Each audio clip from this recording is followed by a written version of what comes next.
అందరికీ. సో మనము ఈరోజు శ్రీమద్ భాగవతం 5వ స్కందము 18వ అధ్యాయము 24వ శ్లోకం నుంచి తీసుకొని లాస్ట్ శ్లోకం వరకు చర్చించుకుందామండి ఈ అధ్యాయంలో. సో మంగళాచరణ చేసుకొని స్టార్ట్ చేద్దాం. ఓం అజ్ఞానతిమిరాంధస్య జ్ఞానాంజనాశలాకయా చక్షురున్మిలితం యేన తస్మై శ్రీగురవే నమః. శ్రీచైతన్యమనోభీష్టం స్థాపితం యేన భూతలే స్వయం రూపः కదా మహ్యం దదాతి స్వపదాంతికం. వందేహం శ్రీగురూన్ శ్రీయుతాపదకమలం శ్రీగురూన్ వైష్ణవాంశ్చ శ్రీరూపం సాగ్రజాతం సహగణ రఘునాథాన్వితాం తం సజీవం సాద్వైతం సావధూతం పరిజనసహితం కృష్ణచైతన్యదేవం శ్రీరాధాకృష్ణపాదాన్ సహగణలలితా శ్రీవిశాఖాన్వితాంశ్చ నమా ఓం విష్ణుపాదాయ కృష్ణప్రేష్టాయ భూతలే శ్రీమతే భక్తివేదాంత స్వామినితే నామినే. నమస్తే సారస్వతే దేవే గౌరవాణి ప్రచారిణే నిర్విశేష శూన్యవాది పాశ్చాత్యదేశతారిణే. నమో మహావదన్యాయ కృష్ణప్రేమప్రదాయతే కృష్ణాయ కృష్ణచైతన్య నామినే గౌరత్విషే నమః.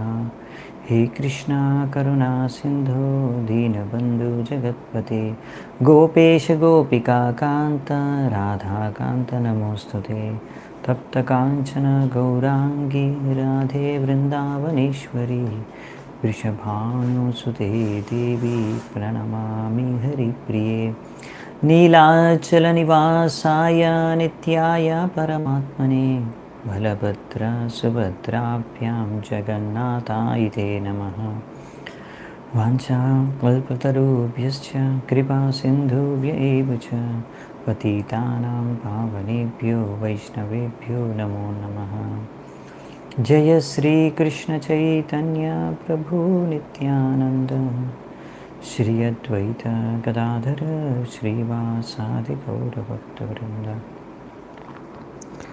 హరే కృష్ణ కృష్ణ కృష్ణ హరే హరే హరే రామ రామ రామ హరే హరే.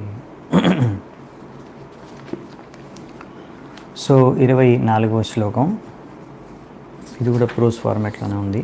సో శుకదేవ్ గోస్వామి పరీక్షిత్ మహారాజ్కి చెప్తున్నారు,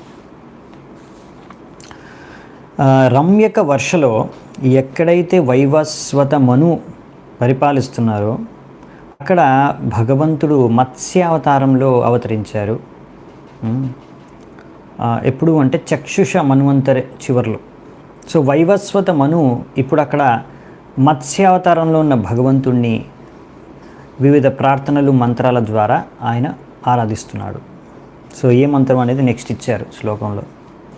ఓం నమో భగవతే ముఖ్యతమయా నమః సత్వాయ ప్రాణాయ యుజసే సహసే బలాయ మహామత్స్యాయ నమ ఇతి.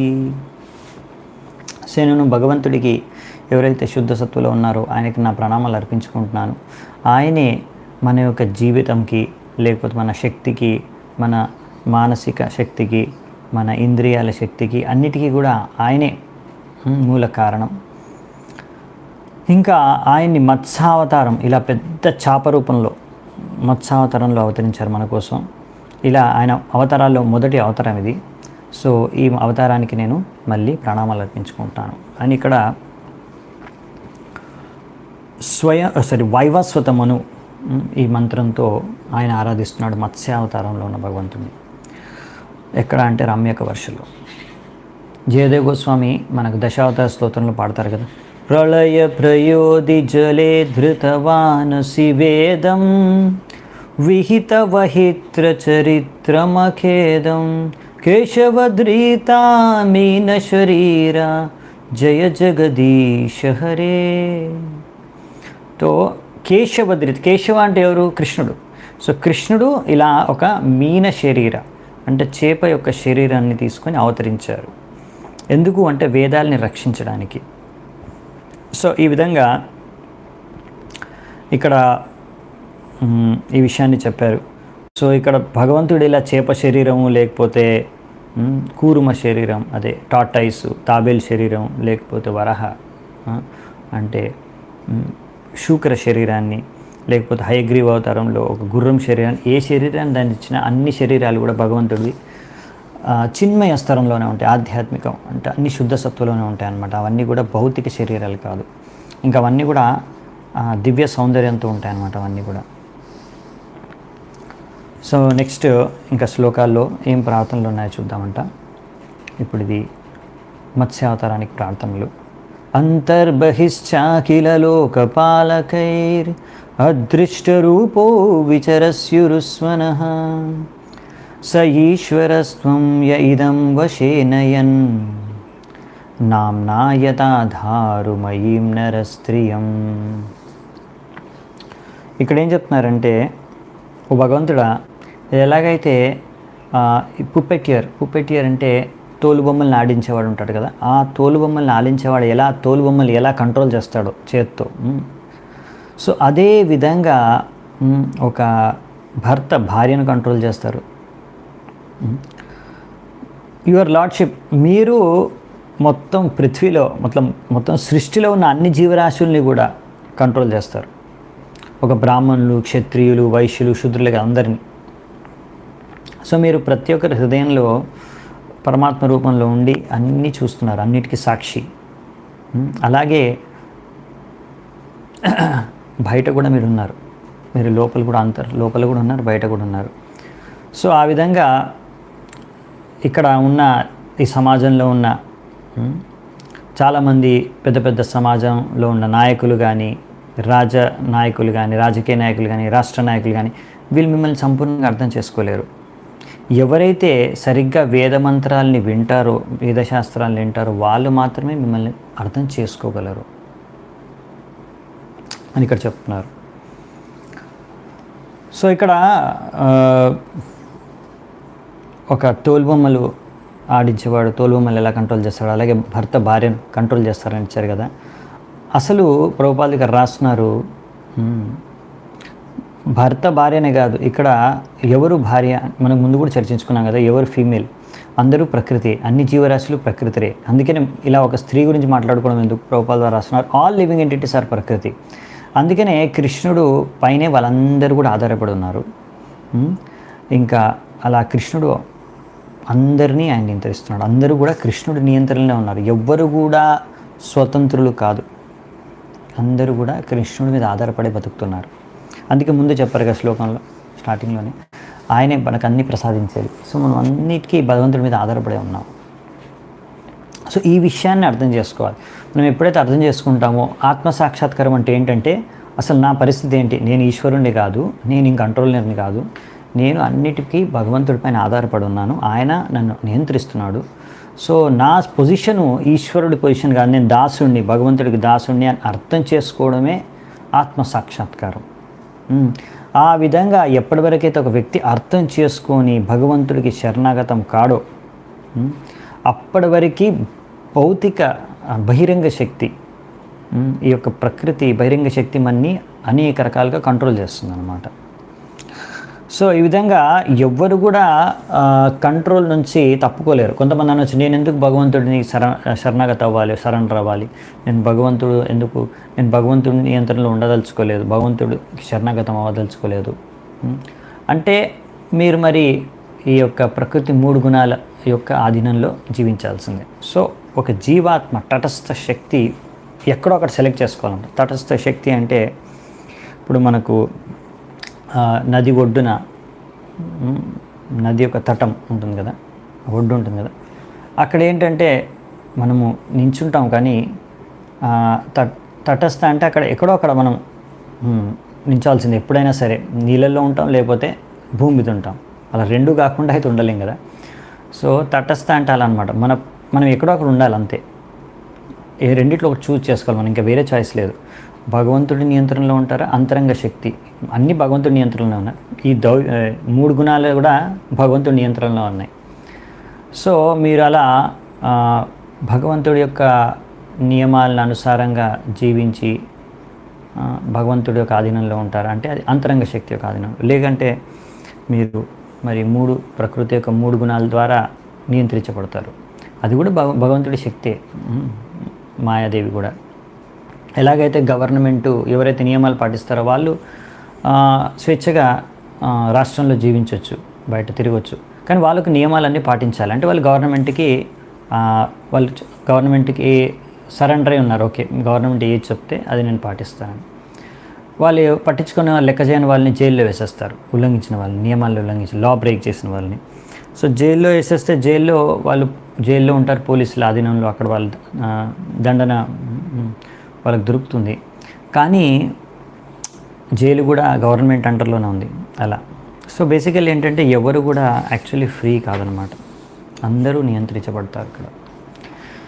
యం లోకపాలా కిల మత్సరజ్వరా హిత్వాయతంతోపి పృథక్సమేత్య చ పాతుం న శేకుర్ద్విపదశ్చతుష్పదః సరీసృపం స్థాను యదత్ర దృశ్యతే. సో ఇక్కడ ఏం చెప్తున్నారంటే ఇది కూడా ఒక అద్భుతమైన పర్పట్ ఉంది దీనికి కూడా. భగవంతుడా ఇక్కడ ఈ సృష్టిలో అనేక మంది నాయకులు ఉన్నారు, బ్రహ్మ ఇంకా ఇత్యాది దేవతలు, ఇంకా మన ఈ జడ జగత్తులో ఈ యొక్క భూమి మీద ఉన్న ఎంతోమంది రాజకీయ నాయకులు అందరూ కూడా ఈ యొక్క ఆధిపత్యాన్ని చూసి ఈర్ష్యపడుతున్నారు. మీ యొక్క సహాయం లేనిదే వాళ్ళు ఇంత పెద్ద శాసన ఏదైతే చేస్తున్నారో అందరి రిజర్వేషన్ల పైన అది చేయలేరు. అసలైతే మీరే అందరినీ పాలించేది, మనుషుల్ని కానీ, పశువుల్ని కానీ, ఆవుల్ని కానీ, గాడిదల్ని కానీ, లేకపోతే పక్షుల్ని, చెట్లని, పర్వతాలని, మీరు ఏం చూస్తున్నారో ఈ జగత్తులో అన్నిటినీ పాలించేది భగవంతుడు మీరే. సో ఇక్కడ చాలామంది పాలన చేస్తున్నారు కదా, పరిపాలిస్తున్నారు దేవతలు లేకపోతే రాజకీయ నాయకులు. కానీ వాళ్ళందరూ కూడా ఏంటంటే భగవంతుడి నుంచి వాళ్ళకి శక్తి లభిస్తుంది, భగవంతుడి యొక్క సహాయం ద్వారా వాళ్ళు చేయగలుగుతున్నారు, లేకపోతే వాళ్ళు చేయలేరు. సో ఇవాళ రేపు ఏంటంటే ప్రభుపాల ద్వారా చెప్తున్నారు, ఇది కొంచెం ఫ్యాషన్ అయిపోయిందన్నమాట. ఇవాళ రేపు నాస్తికులకి, సైంటిస్టులకి ఇలా భగవంతుడి యొక్క శక్తితోనే మేము కంప్లీట్ చేస్తామని, ఇలా మేము కూడా కొత్త కొత్త జీవుల్ని సృష్టిస్తాము ల్యాబొరేటరీలో అని ప్రయత్నాలు చేస్తున్నారు. తద్వారా భగవంతుడి కన్నా కూడా మాకు ఎక్కువ తెలివి ఉందని ప్రదర్శించాలని ప్రయత్నిస్తున్నారు. సో వీళ్ళు ఇలాంటి మోహమాయలో పడున్నారనమాట. ఇక్కడ ఏం చెప్తున్నారంటే ఇది పైన లోకాల్లో కూడా ఉంది. బ్రహ్మదేవుడు, శివుడు అందరూ కూడా అక్కడ ఉంటారు. ఇక్కడ ప్రతి ఒక్కరు ఏంటంటే ఈ భౌతిక ప్రపంచంలో చాలా వాళ్ళకి అహంకారం అన్నమాట. నేను చాలా గొప్పవాడిని, నేను ఏదో చేయగలనని. ఎన్నిసార్లు ఫెయిల్ అయినా కానీ, ఇప్పటివరకు ఒక జీవిని కూడా సృష్టించలేదు ల్యాబొరేటరీలో, అయినా కానీ చాలా పొగరన్నమాట, చాలా అహంకారం. మేము సృష్టించగలము అని అది ఎన్నో ప్రభుపాల సమయం నుంచి చెప్తున్నారు. సో ఫ్యూచర్లో ఎందుకు ఇప్పుడు సృష్టించట్లేదంటే భవిష్యత్తులో సృష్టిస్తామని. కానీ భవిష్యత్తు అయిపోయింది, భవిష్యత్తు నడుస్తూనే ఉంది, ఇప్పటివరకు ఇంకా సృష్టించలేకపోయారు. సో ఈ విధంగా వాళ్ళన్నీ ఫెయిల్ అయినా కానీ వాళ్ళు మాత్రం అహంకారం తగ్గించుకోరు. అలా ఇంకొంతమంది ఏంటంటే కొంతమంది ఫిలాంథ్రోపిస్ట్స్ ఉంటారు, అంటే సమాజ సేవకులు. వాళ్ళు పేదవాళ్ళకి సహాయం చేయాలనుకుంటారు. సో మేము ఎప్పుడైనా కృష్ణ భక్తులు, ఇస్కాన్ భక్తులు వాళ్ళ దగ్గరికి వెళ్ళినప్పుడు, వాళ్ళు కలిసినప్పుడు వాళ్ళు అంటారు, మీరు ఎందుకు ఇలా సమయం వృధా చేస్తున్నారు? నేను చూడు ఎంతమంది పేదవాళ్ళకి అన్నదానం చేస్తున్నాను, లేకపోతే వాళ్ళకి రకరకాల సహాయం చేస్తున్నాను. సో మీరేం చేస్తున్నారు అని అంటారు. కానీ మరి వాళ్ళు ఎంత అన్నదానం చేసినా, ఎంత సహాయం చేసినా కానీ సమస్యలు మాత్రం తీరట్లేదన్నమాట సమాజంలో. అలాగే ఉన్నాయి సమస్యలు. సో ఇలా కొంతమంది ఇలాంటి సోకాల్డ్ స్వాములు ఇలా పేదవారికి తినిపించడానికి ఎలా వాళ్ళు ఏ ఉద్దేశంతో తినిపిస్తారంటే వీళ్ళందరూ దరిద్ర నారాయణులు. అంటే భగవంతుడిలా దరిద్రుడిలాగా అవతరించారు. సో వాళ్ళు ఏమంటారంటే, అందుకనే ఇలాంటి దరిద్ర నారాయణుడికి మనం సేవ చేసుకోవాలి, అంతేగాని అసలు నారాయణుడికి అవసరం లేదు. కాబట్టి ఇలా మానవ సేవే మాధవ సేవ అనే ఒక తప్పుడు సిద్ధాంతాన్ని ప్రసారం చేస్తారన్నమాట ఇలాంటి దొంగ స్వాములు. సో అందుకనే ఇక్కడ వాళ్ళు అంటారనమాట, ఇలా పేదవారికి అన్నం పంచడం బెటరు, ఇలా భగవంతుడికి మందిరంలో వెళ్ళి సేవ చేసుకునే అవసరం లేదు అని అలాంటివన్నీ కూడా ప్రచారం చేస్తూ ఉంటారు. కానీ వీరు అర్థం చేసుకోలేకపోతున్నారు. వాళ్ళు ఒక్కరు కానీ అందరు ఇలాంటి వాళ్ళందరూ కలిసి కూడా ఇలాంటి కర్మీలు కానీ సమాజ సేవకులు కానీ వీళ్ళందరూ కలిసి కూడా ఇలాంటి యుఎన్ కూడా ఫామ్ అయింది, యునైటెడ్ నేషన్స్. అయినా కానీ వాళ్ళు ఇలాంటి సమస్యల్ని పరిష్కరించలేకపోయారు, శాంతి భద్రతలని నెలకొల్పలేకపోయారు. ఇప్పుడు కూడా సత్యం ఏంటంటే, కోట్లాది మనుషులు కానీ పశువులు కానీ చెట్లు కానీ పక్షులు కానీ అన్ని జీవరాశులు కూడా ఈరోజు కూడా భగవంతుడే అందరికీ అన్నీ సప్లై చేస్తున్నారు, పరిపాలిస్తున్నారు, పాలన పోషణ చేస్తున్నారు. ఏకో బహూనాం యో విదధాతి కామాన్. సో ఈ విధంగా ఈ భగవంతుడు ఒక్కడే అందరికీ కావాల్సినవి సప్లై చేసేది. ఈ విధంగా నారాయణుడికే మనం ఛాలెంజ్ చేస్తే అది చేసేది ఎవరి లక్షణం అంటే అసురుల యొక్క లక్షణం. సో ఈ విధంగా ఒక్కొక్కసారి భగవంతుడి యొక్క భక్తులు కూడా ఈ మోహమాయలో పడిపోయి వాళ్ళు అనుకుంటారు నేనే పరిపాలిస్తున్నాను అని. అలాంటప్పుడు అలాంటి కొన్ని ఘటనలు జరిగినప్పుడు అవి మనకి 10వ స్కందంలో వర్ణించబడ్డాయి భాగవతంలో. అప్పుడు మనం చూస్తాం, సుఖదేవ గోస్వామి చెప్తారు ఎలా బ్రహ్మ ఇంద్ర కూడా ఒక్కొక్కసారి ఇలా కొంచెం అహంకారం పెరిగిపోయి భ్రమించిపోయి భ్రమలో పడిపోయారు, నేనే పరిపాలిస్తున్నాను, నేనే మహా వ్యక్తిని అని. అలాంటప్పుడు కృష్ణుడు వాళ్ళకి సరైన దండన విధించాడు అనమాట. సో ఇది మనం చూస్తాం భాగవతంలో కూడా జరగడం. సో ఇలాంటి యొక్క విషయాలు జరుగుతున్నాయి.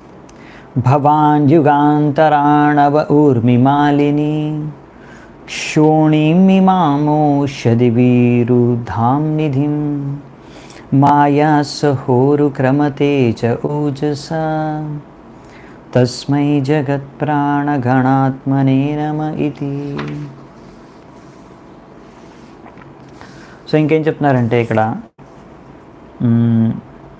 ఓ mighty lord at the end of the millennium, ఈ యొక్క మొత్తం యుగాంతరంలో ఈ యొక్క పృథ్వీ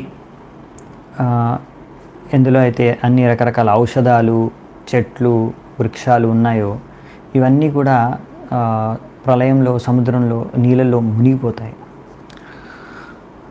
ఆ సమయంలో మీరు ఈ పృథివీని ఎంతో వేగంతో వచ్చి మీతో పాటు నన్ను ప్లస్ ఈ పృథ్వీని మా అందరినీ కూడా రక్షించారు. మీరే అసలైన రక్షకులు, మీరే అసలైన పాలకులు ఈ మొత్తం సృష్టికే. అందుకనే మీరే అసలైన కారణం ఈ మొత్తం జీవరాశులకి కూడా సృష్టికి కూడా. అందుకే నేను మీకు నా ప్రణామాలు అర్పించుకుంటున్నాను. సో ఇది వైవస్వత మను అర్పిస్తున్నారు ప్రణామాలు. సో ఆయన అవన్నీ చూశారు, భగవంతుడు ఎలా సృష్టిని రచించారు, ఎలా పాలించారు, ఎలా పాలిస్తున్నారు, తర్వాత ఎలా రక్షిస్తారు కూడా. సో అందుకనే మనము అర్థం చేసుకోవచ్చు వైవస్వత మను యొక్క ప్రార్థనల్ని స్వీకరించాలి. నెక్స్ట్ దాని తర్వాత నెక్స్ట్ అవతారం గురించి నెక్స్ట్ వర్షలో చెప్తున్నారు సుఖదేవ్ గోస్వామి పాదు 29వ శ్లోకంలో.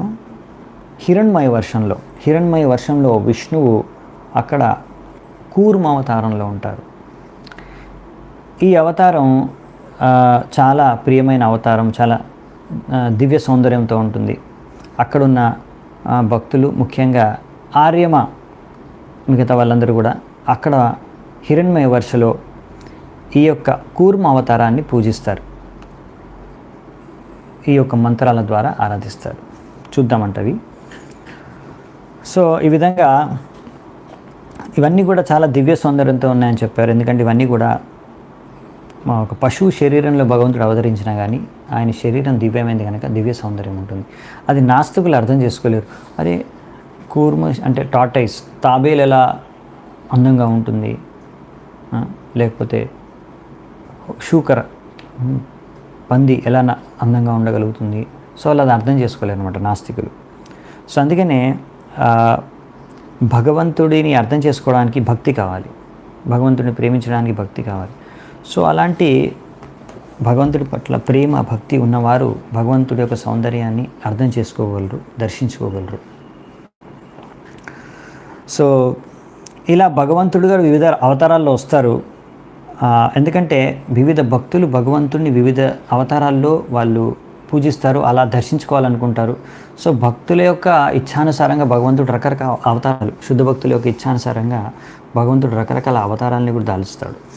సో ఒక్కొక్క అవతారం ఒక్కొక్క భక్తుడికి నచ్చుతుంది. సో ఆ భక్తుడు ఆ అవతారాన్ని ఆయన పూజిస్తాడు, ఆయన ప్రేమిస్తాడు.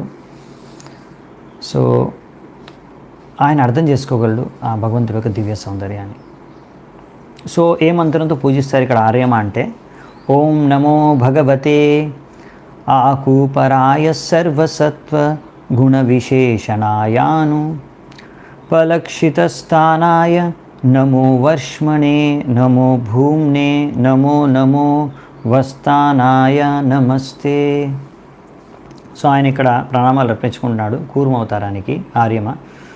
సో మీరు అన్ని దివ్య గుణాలకి లక్షణాలకి మీరు ప్రతిరూపం.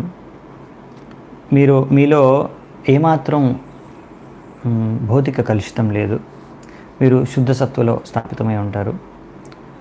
మీరు జలాల్లో అటు ఇటు తిరుగుతూ ఉంటారు. అసలు మిమ్మల్ని మీ యొక్క స్థానాన్ని ఎవరు అర్థం చేసుకోలేరు. అందుకే నేను మీకు నా ప్రణామాలు అర్పించుకుంటున్నారు. మీ యొక్క ఈ ఆధ్యాత్మిక స్థానం లో మీరు ఎప్పుడు ఉంటారు. ఇంకా మీకు ఆ వర్తమానము, అతీతము, భవిష్యత్తు అనేవి ద్వారా మీరు బందీ అయి లేరు. మీరు అందరికీ ఆశ్రయాన్ని ఇస్తారు. అందుకే నేను మీకు మళ్ళీ మళ్ళీ ప్రణామాలు అర్పించుకుంటున్నాను. నమో నమో నమస్తే. యద్రూపమేతన్నిజమాయయార్పితం అర్థస్వరూపం బహురూపరూపితం సంఖ్యానయస్యాస్త్యయతోపలంబనాత్ తస్మై నమస్తే వ్యపదేశరూపిణే.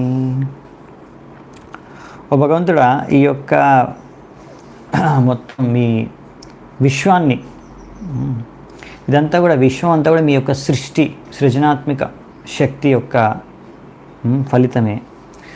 ఇలా ఇక్కడ ఈ యొక్క సృష్టిలో ఎన్నో రకరకాల రూపాలు, శరీరాలు ఉన్నాయి. ఇవన్నీ కూడా మీ యొక్క బహిరంగ శక్తి యొక్క ప్రభావం. ఈ యొక్క విశ్వరూపం ఇది మీ అసలైన రూపం కాదు. ఒక భక్తుడు మాత్రమే మీ అసలైన దివ్య రూపాన్ని దర్శించుకోగలడు. అందుకే మీకు నా ప్రణామాలు అర్పించుకుంటున్నాను. సో చాలామంది ఏంటంటే ఇక్కడ మనకి ఈ విశ్వరూపాన్ని ఉంది కదా, మాయావాదులు వాళ్ళు ఈ విశ్వరూపాన్ని భగవంతుడు ఒక అసలు రూపంగా స్వీకరిస్తారు. ఇంకా ఆయన అసలు రూపాన్ని మాయా అని చెప్తారు. వీళ్ళు రివర్స్ అన్నమాట. సో ఇది ప్రభుపాదుల ద్వారా ఒక అద్భుతమైన ఉదాహరణ ఇస్తారు ఇక్కడ. నాకు చాలా నచ్చింది ఉదాహరణ. ఏం చెప్తారంటే, ఉదాహరణ ఏంటంటే అగ్ని యొక్క ఉదాహరణ ఇస్తున్నారు. ఇది అర్థం చేసుకోగలిగితే మీరు బాగా ఈ సిద్ధాంతాన్ని బాగా అర్థం చేసుకోగలరు. ఇంకా ఈ మాయావాదాన్ని బాగా ఈజీగా ఖండించవచ్చు. అగ్నిలో మొత్తం 3 విషయాలు ఉన్నాయి ఒక అగ్నిలో. ఏంటంటే ఒకటి వేడి, అగ్ని నుంచి వచ్చే వేడి, ఇంకా వెలుతురు. ఇవి 2 కూడా అగ్ని నుంచి వచ్చే 2 శక్తులు, ఇంకా అగ్ని. సో మొత్తం 3 ఉన్నాయి ఇందులో. అగ్ని, వేడి, వెలుతురు 3 కలిపి ఉంటాయి. సో అందరికీ తెలుసు అసలైంది ఏంటంటే అగ్ని నుంచే వేడి, వెలుతురు వచ్చాయి 2 కూడా. అవునా? అవి 2 అగ్ని యొక్క శక్తే. సో ఈ యొక్క వేడిని దానికి వేడికి రూపం లేదు. మీరు చూడగలుగుతారా వేడి యొక్క రూపాన్ని చూడలేరు. అలాగే వెలుతురు యొక్క లైట్ యొక్క రూపాన్ని కూడా మీరు చూడలేరు. కానీ రూపం దేనికి ఉంది? అగ్నికి ఉంది. రూపం ఉంటుంది అగ్నికి. వెలుగుతుంది, చూడగలుగుతారు మీరు. అగ్ని వెలుగుతున్నారు. సో ఈ విధంగా అక్కడ 2 శక్తులు ఉన్నాయి. అవి 2 శక్తులు కూడా అగ్ని నుంచే వస్తున్నాయి, కానీ వాటికి రూపం లేదు. అసలైంది యాక్చువల్లీ అగ్ని లేకపోతే అవి 2 లేనేలేవు. అందుకనే అసలైంది అగ్ని అనే విషయాన్ని మనం అర్థం చేసుకోవాలి. మాయా తతం ఇదం సర్వం జగత్ అవ్యక్తమూర్తిన. ఇలాగే భగవంతుడు కూడా చెప్తున్నాడు, నేను మొత్తం విశ్వమంతా వ్యాపించి ఉన్నాను నా ఈ యొక్క బహిరంగ శక్తి ద్వారా అని. సో ఇక్కడ మొత్తం ఎలాగైతే ఒక అగ్ని అన్ని చోట్ల వ్యాపించగలదు తన యొక్క వెలుతురు మరియు వేడి ద్వారా, అవునా, అలాగే భగవంతుడు కూడా మొత్తం సర్వం విశ్వమంతా వ్యాపించి ఉన్నాడు తన శక్తుల ద్వారా. మత్స్థాని సర్వభూతాని నచాహం తేష్వస్థితః. సో మొత్తం అన్నీ కూడా మీరు ఏది భౌతికం కానీ ఆధ్యాత్మికం కానీ ఏ శక్తులు చూసినా అన్నీ కూడా తటస్థ శక్తి. మనం అందరము కూడా భగవంతుడి యొక్క సృష్టి నుంచి పుట్టిన వాళ్ళమే. సో ఇవన్నిట్లో కూడా భగవంతుడి శక్తి నుంచే వచ్చాయి, కానీ ఇది భగవంతుడు కాదు, కానీ ఇదంతా భగవంతుడి శక్తి. ఆ విధంగా మనం భగవంతుడిని ప్రతి చోట దర్శించుకోవచ్చు. సో ఈ విధంగా భగవంతుడు తన శక్తి ద్వారా అన్ని చోట్ల వ్యాపించి ఉండడాన్ని అచింత్య శక్తి అంటారు. సో అందుకనే భగవంతుడి యొక్క అసలైన రూపాన్ని, దివ్య రూపాన్ని భక్తుడు మాత్రమే అర్థం చేసుకోగలడు. మిగతా వాళ్ళకు ఓన్లీ ఈ యొక్క విశ్వ రూపం మాత్రమే కనిపిస్తుంది, దాన్ని ఒక్కటే చూడగలరు. సో మనము ఈ విషయాన్ని కూడా చాలా ముందు చర్చించుకున్నాము. 2వ స్కందం 3వ స్కందంలో వర్ణించారు. ఎవరైతే ఇంకా భగవంతుడు శుద్ధ భక్తులు కాదో వారు ఈ యొక్క విశ్వరూపం పైన ధ్యానం చేసుకొని ఇంకా చాలా లాంగ్ ప్రాసెస్లో మళ్ళీ తర్వాత వాళ్ళు భక్తి మార్గానికి వస్తారని కొంతమంది యోగులు. అవునా? సో అది మనము ఆ జ్ఞానుల యోగుల గురించి మనము ఆ పద్ధతి గురించి 2వ 3వ స్కందాల్లోనే చర్చించుకున్నాం. సో నెక్స్ట్ 32వ శ్లోకం చూద్దాం ఇప్పుడు. జరాయుజం స్వేదజం మండజోధిభం జోద్భిదం చరాచరం దేవర్షి పితృభూతం ఐంద్రియం ద్యౌకం క్షితిశైలసరిత్సముద్ర ద్వీపగ్రహారక్షేత్యభిధేయ ఏకః. ఓ భగవంతుడా, మీరు మీ యొక్క వివిధ శక్తుల ద్వారా వివిధ రకాల రూపాలు ధరిస్తారు. సో ఇక్కడ మనకి ఏంటంటే రకరకాల రూపాలు, శరీరాలు ఉన్నాయి. ఇక్కడ మన జీవాత్మలన్నీ రకరకాల ద్వారా రకరకాల శరీరాలు రకరకాల విధి విధాలలో జన్మిస్తాయి. కొన్ని గర్భం నుంచి జన్మిస్తాయి, కొన్ని గుడ్డు నుంచి జన్మిస్తాయి, కొన్ని చెమట నుంచి జన్మిస్తాయి, కొన్ని సీడ్స్ బీజాల నుంచి, విత్తనాల నుంచి జన్మిస్తాయి, విత్తనాలు మట్టిలో పడి మట్టిలోంచి జన్మిస్తాయి. సో అలాంటి చెట్లు, వృక్షాలు అవన్నీ. సో ఈ విధంగా అన్ని జీవరాశులు, కదిలేవి కదలనివి, దేవతలతో సహా, ఋషిమునులతో సహా, పితరులతో సహా, ఇక్కడ కాదు అంతరిక్షంలో, ఇంకా పైలోకాల్లో, అన్ని స్వర్గలోకాల్లో, ఈ యొక్క పృథ్వీ పైన, పర్వతాల్లో, నదుల్లో, సముద్రాల్లో, ద్వీపాల్లో అన్నీ కూడా, ఇవన్నీ కూడా భగవంతుడి శక్తి నుంచే, భగవంతుడి నుంచే. ఇంకా చెప్పాలంటే ఈ యొక్క తారలు కూడా, గ్రహాలు కూడా, ఇవన్నీ కూడా మీ యొక్క శక్తి నుంచే ఉద్భవించాయి. కానీ మీరు అన్నిటికన్నా ముందు ఉన్నారు. ఇవన్నీ మీ నుంచి వచ్చినవే, అందుకనే మీకన్నా ముందు ఏం లేదు. సో ఈ మొత్తం సృష్టి అంతా కూడా, ఇదంతా కూడా మిథ్య కాదు. చాలా మంచి పాయింట్ ఇక్కడ చెప్తారు. ఇదంతా సృష్టి కూడా మిథ్య కాదు, ఇది అబద్ధం కాదు, నిజం. కాకపోతే ఇది తాత్కాలికం, ఇది పర్మనెంట్ కాదు, టెంపరరీ. ఇదంతా మీ యొక్క శక్తి ద్వారానే సృష్టించబడింది. సో ఇక్కడ ఈ మాయవాదులు చెప్పే సిద్ధాంతం బ్రహ్మ సత్యం, జగన్ మిథ్యం.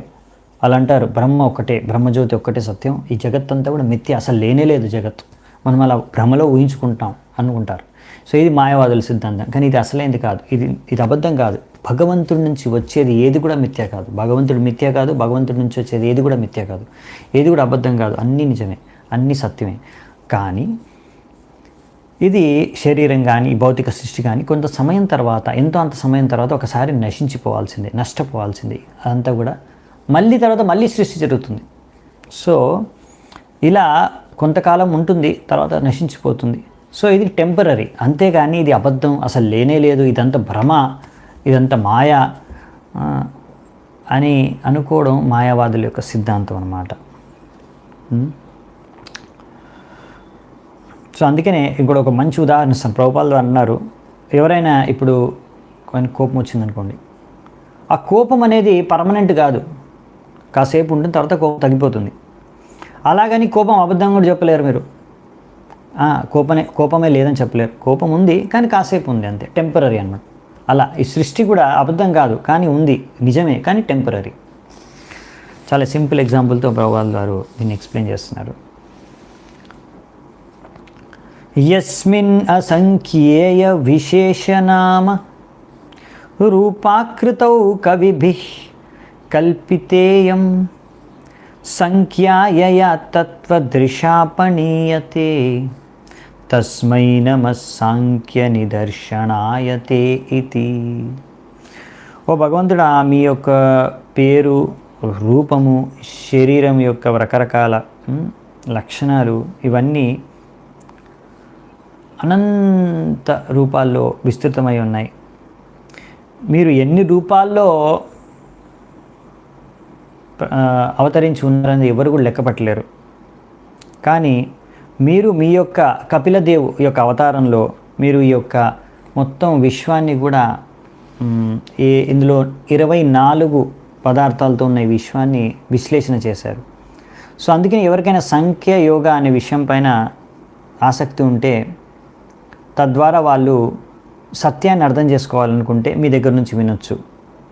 కానీ దురదృష్టవశాత్తు కొంతమంది నాస్తికులు, అభక్తులు వాళ్ళు ఈ యొక్క జగత్తులో ఉన్న 24 పదార్థాలని లెక్క పెట్టుకొని అదే మొత్తం సర్వం అనుకొని మీ యొక్క అసలైన రూపాన్ని వాళ్ళు తెలుసుకోలేని అజ్ఞానంలో ఉంటారు.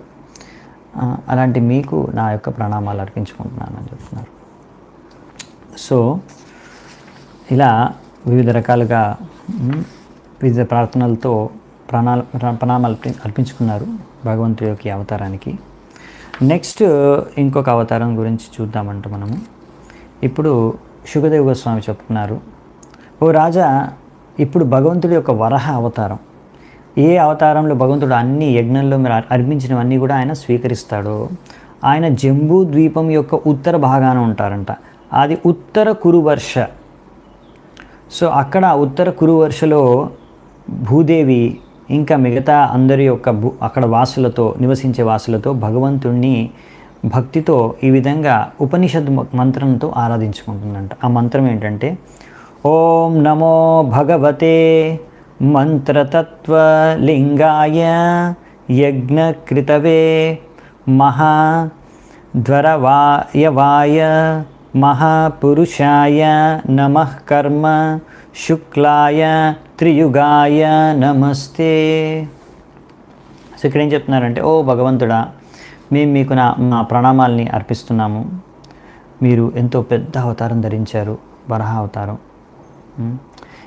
ఈ యొక్క మంత్రాలు జపించడం ద్వారా మేము మిమ్మల్ని సంపూర్ణంగా అర్థం చేసుకోగలుగుతున్నాము.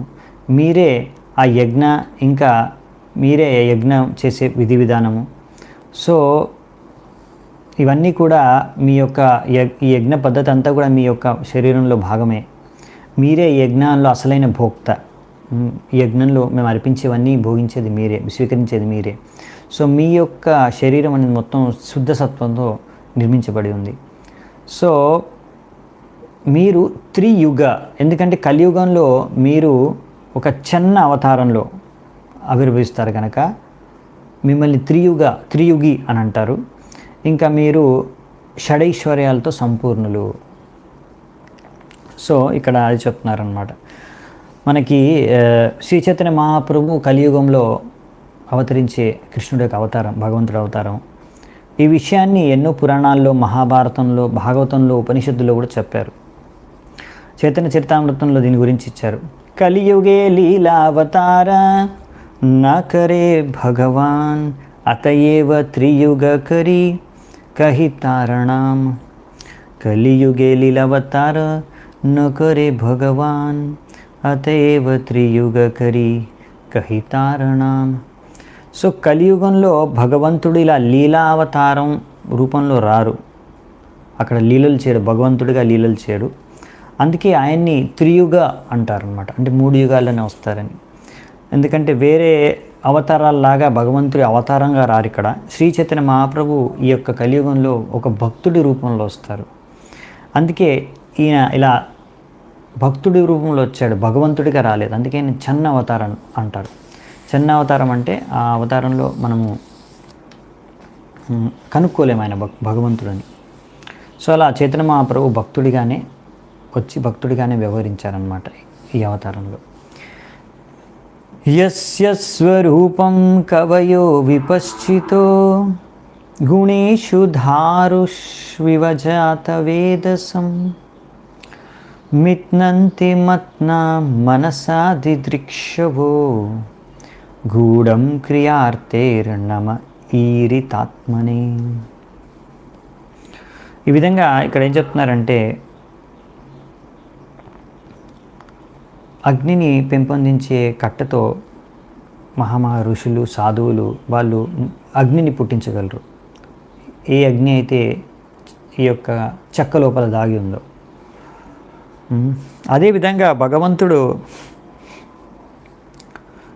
అదేవిధంగా ఎవరైతే భగవంతుడి గురించి బాగా అర్థం చేసుకున్నారో, భగవంతుడి విషయాన్ని బాగా అర్థం చేసుకున్నారో వాళ్ళు భగవంతుడిని ప్రతి ఒక్క విషయంలో దర్శించుకోగలరు. వారి యొక్క శరీరంలో కూడా దర్శించుకోగలరు. అయినా కానీ మీరు ఎప్పుడూ దాగే ఉంటారు. సో ఎవరైనా వాళ్ళ యొక్క బుద్ధి శారీరక చేష్టల ద్వారా మిమ్మల్ని అర్థం చేసుకోలేరు, దర్శించుకోలేరు.